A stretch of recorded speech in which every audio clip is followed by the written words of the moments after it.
வெளியே செல்லுங்கள், நான் இவர்களை அழிக்கப் போகிறேன் என்று சொல்வார். இதுதான் எல்லா நபிமாருடைய வரலாறும் இப்படித்தான்.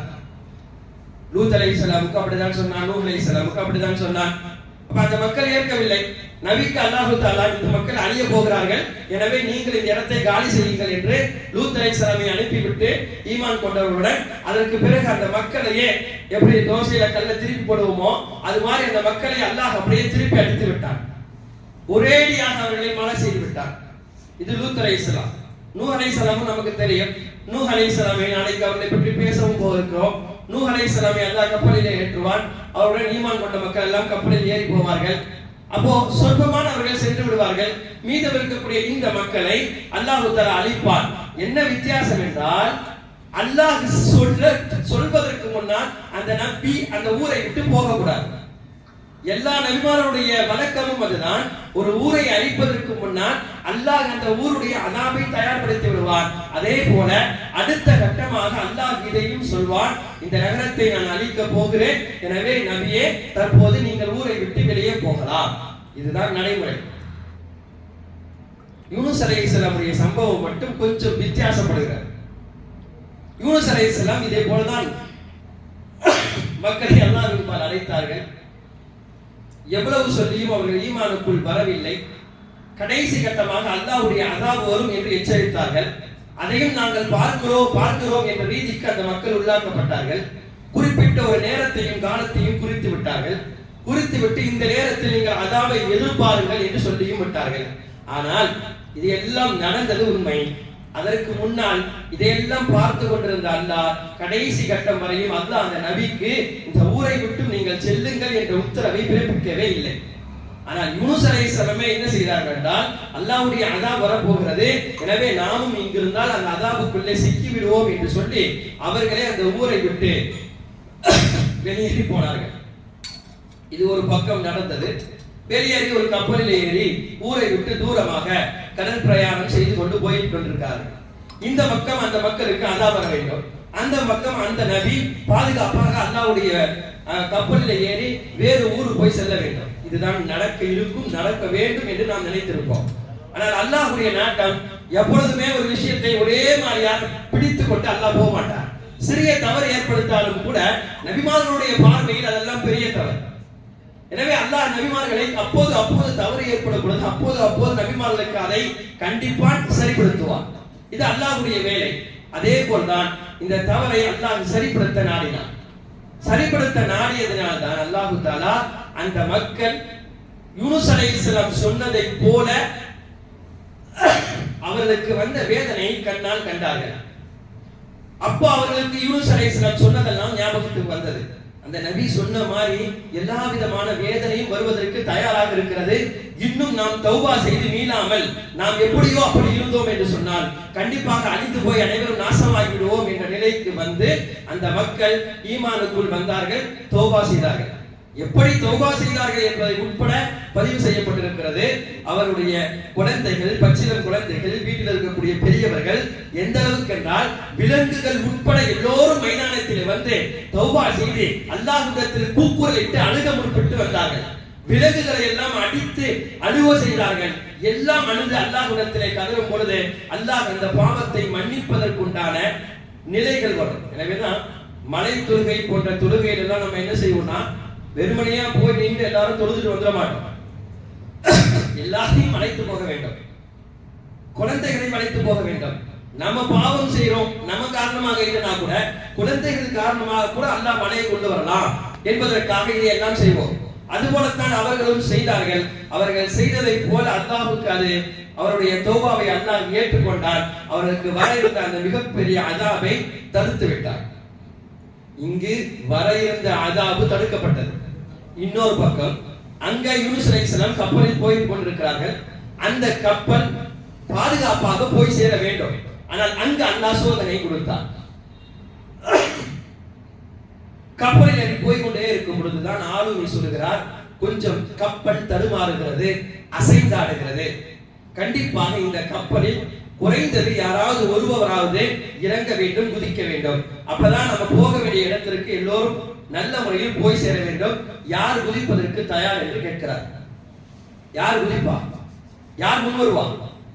எல்லோரும் பயந்து கொண்டிருக்கிறார்கள். ஒருவரை ஒருவர் மாறி மாறி சொல்லிக் கொண்டே இருக்கிறார்கள். யாரும் குதித்ததை போல் தெரியவில்லை. கடைசியாக அவர் சொல்லிவிட்டார், எல்லோரும் அறிய வேண்டும், இல்லை என்றால் பாதுகாப்புக்காக வேண்டி ஒருவர் குதிக்க வேண்டும், வேறு வழி கிடையாது. அவர்களுக்கு மத்தியிலே பேசிக்கொண்டு எல்லோரும் சேர்ந்து சீட்டு குலுக்கி போட்டு பார்ப்போம். யாருடைய பெயர் வருதோ அவரு, யாரும் சொல்ல வேணாம், அவரே குதிச்சிடணும், மறு பேச்சு பேசக்கூடாது. அதுபோல் அவர்களுக்கு ஒன்றிணைந்து அவர்கள் சீட்டு குலுக்கி போடப்பட்ட பொழுது வந்த பெயர் தான் யூனுஸ். எல்லோரும் சொன்னார்கள், வேறு வழி இல்லை, நீங்கள் தான் குதித்தாக வேண்டும் என்று. யூனுஸ் அலைஹிஸ்ஸலாம் மறுத்து விட்டார்கள். அங்க அல்லாஹ்வுடைய அஸாப் வருகிறது என்று சொல்லிதான் கப்பலில் ஏறி இப்படி போய் கொண்டிருக்கிறோம். இப்ப இங்க கப்பலை விட்டு கீழே குதினா எப்படி? நான் குதிக்க மாட்டேன் என்று சொல்லிவிடுகிறார்கள். மறுபடியும் என்ன செய்கிறார்கள்? சரி, இன்னொரு முறை குளிக்க போடலாம் என்று சொல்லி மறுமுறையும் குளிக்க போடுகிறார்கள். மறுமுறையும் யூனுஸ் அலைஹிஸ்ஸலாம் பேர் வருகிறது, அதிலும் ஒத்துக்கொள்ளவில்லை. மூன்றாவது முறை குளிக்க போகிறார்கள், அதிலும் யூனுஸ் அலைஹிஸ்ஸலாம் பேர் வருகிறது, அதிலும் ஒத்துக்கொள்ளவில்லை. கடைசி கட்டமாக எல்லோரும் சேர்ந்து யூனுஸ் அலைஹிஸ்ஸலாமை பிடித்து கடலில் தள்ளி விடுகிறார்கள். இப்ப யூனுஸ் அலைஹிஸ்ஸலாமுக்கு அல்லாஹ் கொடுத்த இந்த சோதனை, கடலுக்கு உள்ளே போகிறார்கள். அப்பொழுதுதான் அல்லாஹ்வுடைய ஆணை, ஒரு மீனுக்கு அல்லாஹ் ஆணையிட்டான் யூனுஸ் அலைஹிஸ்ஸலாமை விழுங்க வேண்டும் என்று. அந்த மீன் யூனுஸ் அலைஹிஸ்ஸலாமை விழுங்கியது. இப்ப அல்லாஹ் எப்படி யூனுஸ் அலைஹிஸ்ஸலாமை ஒரு பக்கம் இது அஸாப் என்று சொல்லலாம், ஒரு சின்ன வேதனை என்று சொல்லலாம், இன்னொரு பக்கம் அல்லாஹ்வுடைய பெரிய பாதுகாப்பு என்று சொல்லலாம், இன்னொரு பக்கம் அல்லாஹ்வுடைய பெரிய சோதனை என்று சொல்லலாம். எத்தனை சொன்னாலும் இதற்கு சரியாக பொருந்தும். ஏன்னா அல்லாஹ் மீன்குள் வயிற்றுக்குள்ளே யூனுஸ் அலைஹிஸ்ஸலாமை போக செய்தான். அதே நேரத்தில் மீனுக்கு அல்லாஹ் என்ன கட்டளையிட்டான் என்றால், முள் குத்தி விடாமல் யூனுஸை பாதுகாக்க வேண்டும், யூனுஸுடைய இறைச்சியை தொட்டு விடாமல் யூனுஸை பாதுகாக்க வேண்டும். யூனுஸ் அலைஹிஸ்ஸலாமுடைய வயிற்றில் இருந்தார்கள். கொஞ்சம் கொஞ்சம் அவர்களுக்கு நோய்வினை ஏற்பட்டது என்பது உண்மை என்றாலும் கூட எந்த விதமான தீங்குகளும் பெரிதாக இல்லாமல் நூஹ் அலைஹிஸ்ஸலாம் பாதுகாக்கப்பட்டார்கள். 3 இருளுக்கு அழைத்து வைத்தான் அல்லாஹ். இரவு என்ற இருள், கடல் என்ற இருள், மீன் வயிற்று என்ற இருள். இன்னும் எழுதுகிறார்கள் என்னவென்றால், ஒரு மீன் விழுங்கியது, அந்த மீனை இன்னொரு மீனும் விழுங்கி விட்டது, யூனுஸ் அலைஹிஸ்ஸலாமுடைய பாதுகாப்புக்காக வேண்டி. இப்படி யூனுஸ் அலைஹிஸ்ஸலாம் மீனுடைய வயிற்றில் இருக்கும் பொழுது என்ன நடந்தது?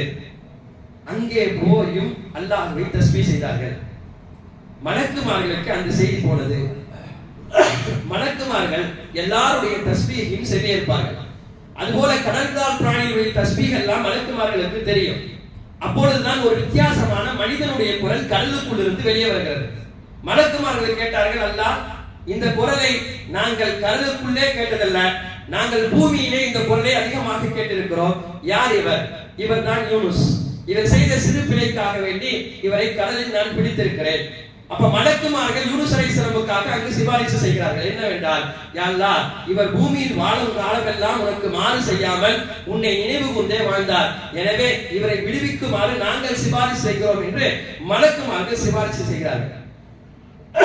இந்த இடத்தில் மலக்குமார்களே யூனுஸ் அலைஹிஸ்ஸலாமுக்கு சிபாரிசு செய்வதற்குண்டான காரணம் என்ன? 2 விஷயம். ஒன்று, யூனுஸ் அலைஹிஸ்ஸலாம் கடல் கீழ் சிறைபிடிக்கப்பட்டார்கள். அதே போல் ஃபிரௌனும் கடல் கீழ் சிறைபிடிக்கப்பட்டார், தண்ணீரில் சிறைபிடிக்கப்பட்டார். ஆனால் யூனுஸ் அலைஹிஸ்ஸலாமை அல்லாஹ் பாதுகாத்தான், ஃபிரௌனை அல்லாஹ் அழித்து விட்டார்.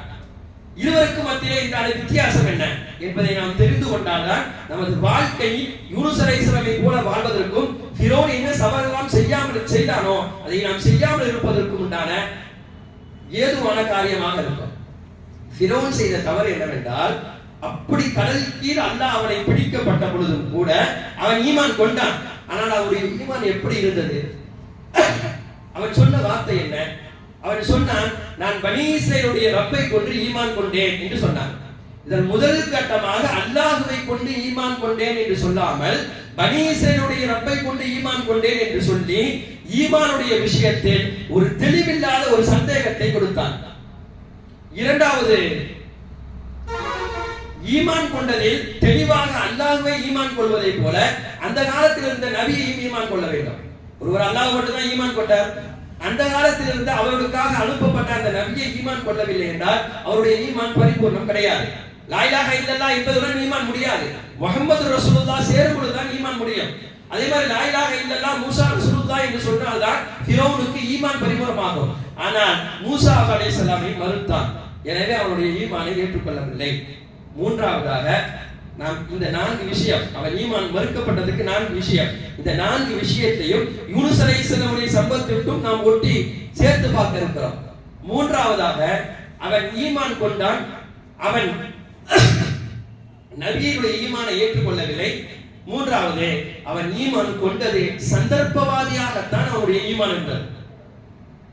அதே நேரத்தில் அவனை விடுவித்து அல்லாஹ் தஆலா நீ போ என்று சொல்லியிருந்தால் அதற்கு பிறகு கரைக்கு வந்து அவன் சொல்லக்கூடிய முதல் வார்த்தை என்னவா இருக்குன்னா, என்ன அல்லாஹ் என்னதான் பிடிச்சாலும் நான் என் முயற்சியினால கடலில் அப்படியே தத்தளித்து கொண்டு வந்து கரைக்கு சேர்ந்தேனே, என்னை போய் உலகத்தில் யாராவது கரைக்கு சேர முடியுமா என்றுதான் தங்கள் மக்களிடத்தில் பேசுவான். ஏனென்றால் அவன் வாழ்நாள் முழுவதும் சந்தர்ப்பவாதியாகவே வாழ்ந்திருக்கிறான்.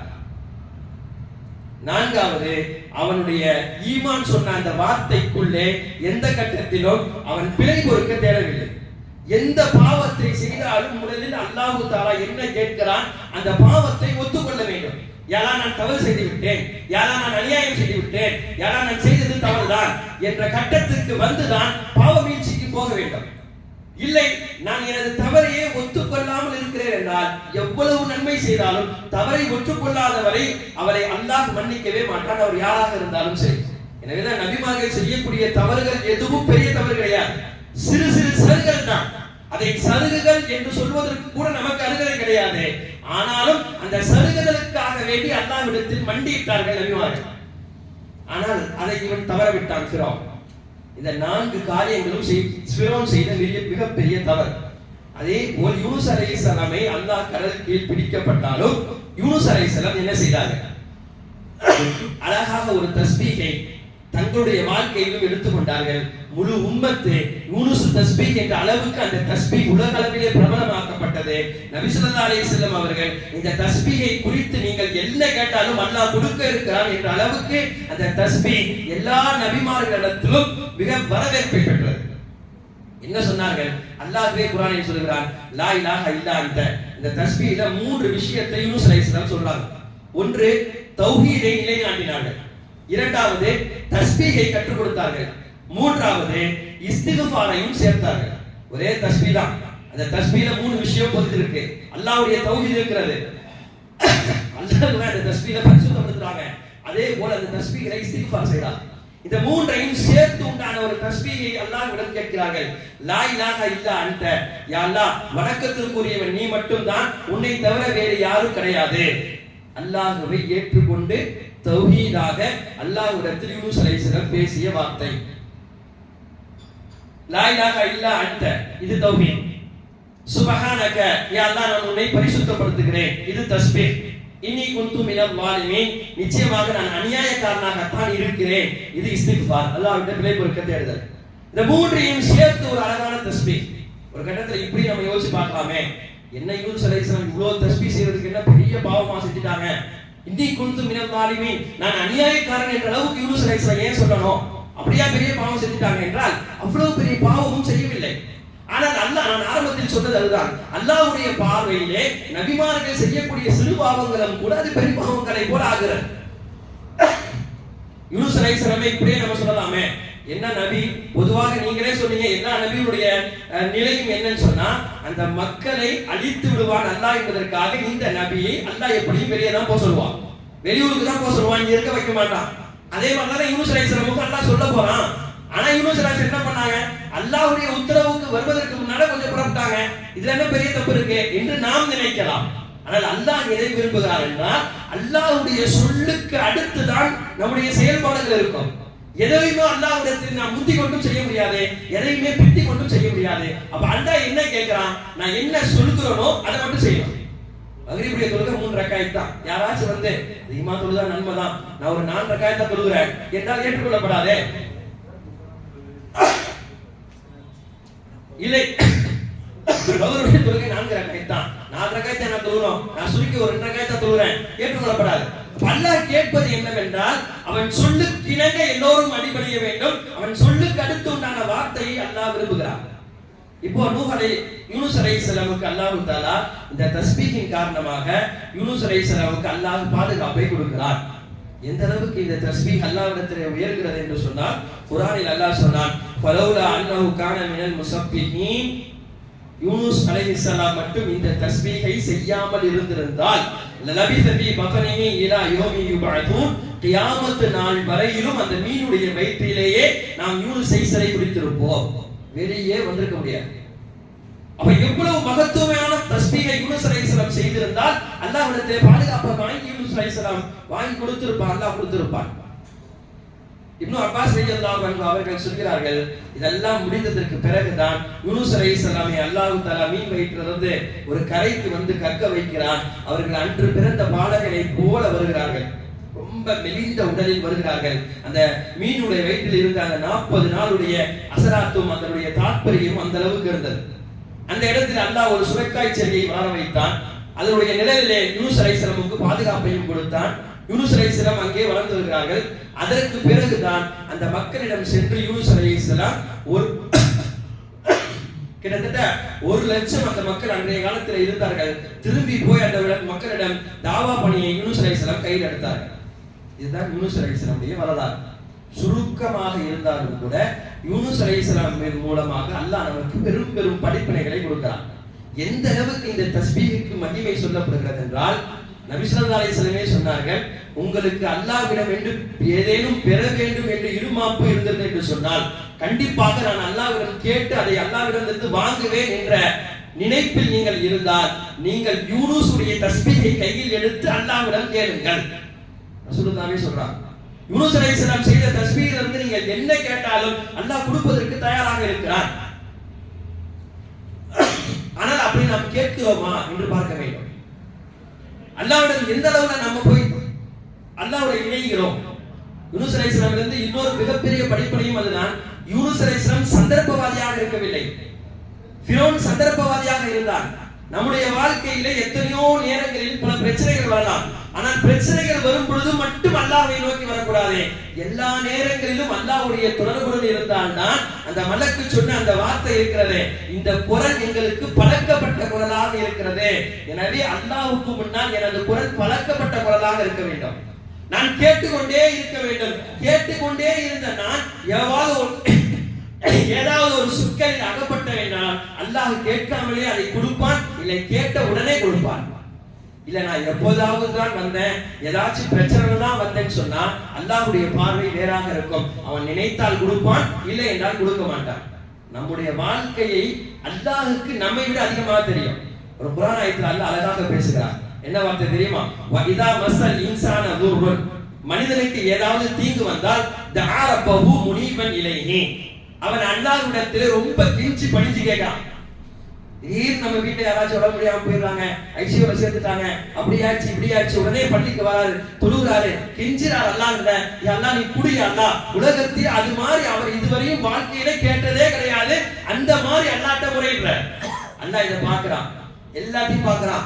பார்த்து விட்டு சரி இவ்வளவு கெஞ்சுகிறானே, நான் இவனுடைய அந்த கஷ்டத்தை தட்டி விடலாம் என்று அல்லாஹ் முடிவுக்கு வருகிறான். நான் சொல்றது இங்க தஃசீர் செய்யவில்லை, விலாவரியாக செய்யவில்லை, தர்ஜுமா வைக்கிறேன். குர்ஆனுடைய ஆயத்திற்கு அப்படியே அர்த்தம் வைக்கிறேன். எந்த அளவுக்கு அல்லாஹ் பேசுகிறான் என்று பாருங்கள். சும்ம இதா ஹவ்வலஹு நிஅமத்தன் மின்ஹு, நான் என்ன செய்கிறேன் என்றால் இவ்வளவு கேட்கிறானே, சரி அவனுக்கு கொடுத்துடலாம்னு சொல்லி அவனுடைய பாவத்தை அவன் கேட்ட அந்த தீங்கை தட்டி விட்டான்.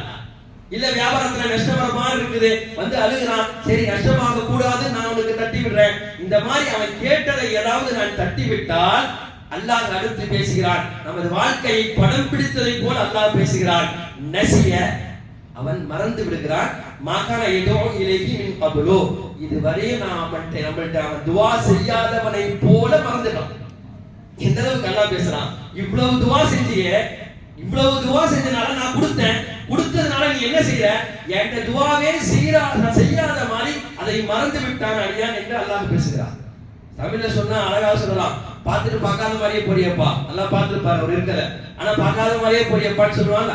அந்த மாதிரி அல்லாஹ் சொல்கிறான், என்னிடத்தில் எல்லா துவாவையும் கேட்டாய், நான் கொடுத்தேன், கொடுத்ததற்கு பிறகு நீ நன்றி செலுத்தக்கூடிய அடியானாக இருக்க வேண்டும், ஆனால் நீ நன்றி மறந்தவனாக இருக்கிறாயே. எனவே அப்படி இருக்கக்கூடாது என்பதற்குத்தான் யூனுஸ் அலைஹிஸ்ஸலாமுடைய வரலாறு என்பது மிகப்பெரிய சான்றாக நமக்கு இருக்கிறது. அதே போல் பெருமானார் ஸல்லல்லாஹு அலைஹி வஸல்லம் சொன்னக்கூடிய ஒரு மிகப்பெரிய ஆதாரபூர்வமான ஹதீஸ் நூல்களில் இடம்பெறக்கூடிய ஒரு வார்த்தை இஸ்முல் ஆலம் என்று ஒரு வார்த்தை இருக்கிறது. இஸ்முல் ஆலமை கேட்டு யாராவது துவா செய்தால் கண்டிப்பாக அவருடைய துவா ஏற்றுக்கொள்ளப்படும். ஆனால் அந்த இஸ்முல் ஆலமுடைய வார்த்தை என்ன என்பதை அல்லாஹ் மறைத்து வைத்திருக்கிறார். சில பேர் சொல்வார்கள் அஸ்மாவுல் ஹுஸ்னாவில் ஏதாவது வார்த்தையாக இருக்கலாம், அல்லாஹ் என்ற வார்த்தையாக இருக்கலாம், அதீம் என்ற வார்த்தையாக இருக்கலாம். அப்படி இல்லை என்றால் குர்ஆனில் இருக்கக்கூடிய உருஃபே முகத்தஹாத் என்று சொல்லக்கூடிய முதலில் வருமே குர்ஆனில் அலிஃப் லாம் மீம் ஸாத் என்று வரக்கூடிய ஒவ்வொரு எழுத்தை சேர்த்து வருமே அந்த வார்த்தையாக இருக்கலாம். இப்படி எல்லாம் சொல்லிட்டு ரசூலுல்லாஹ் சொல்றாங்க. அதே மாதிரி யூனுஸ் தஸ்பீஹாக இருக்கலாம். யூனுஸ் தஸ்பீஹ் என்று சொல்லக்கூடிய யூனுஸ் அலைஹிஸ்ஸலாமுக்கு அல்லாஹ் கொடுத்த லா இலாஹா இல்லா அன்த சுப்ஹானக இன்னி குன்து மினல் ஸாலிமீன் இது இஸ்முல் ஆலமாக கூட இருக்கலாம். உங்களுக்கு என்ன பிரச்சனை வந்தாலும் அல்லாஹ்விடத்திலே இந்த தஸ்பீஹை யூனுஸை கேளுங்கள், கண்டிப்பாக அல்லாஹ் கொடுக்க இருக்கிறார். எனவே நம்முடைய உலகத்தினுடைய அத்தனை பிரச்சனைகளுக்கும் அல்லாஹ்விடத்திலே முறையிடுவதற்கு குர்ஆனிலே அல்லாஹ் அலைஹி ஒரு தஸ்பீஹை சொல்லி கொடுத்திருக்கிறான். நாம் அதிகமாக கேட்போம். குறிப்பாக இந்த ரமதானுடைய மாசத்திலே வரக்கூடிய ஆட்சி நல்லாட்சியாக வருவதற்கு இந்த தஸ்பீஹை ஓதி நாம் கேட்டால் கண்டிப்பாக அல்லாஹ் கொடுக்க இருக்கிறான். வல்ல அல்லாஹ் நம்முடைய அனைத்து துஆக்களையும் ஏற்று அருள் புரிவானாக. வாஹிரு தவானா அல்ஹம்துலில்லாஹி ரப்பில் ஆலமீன்.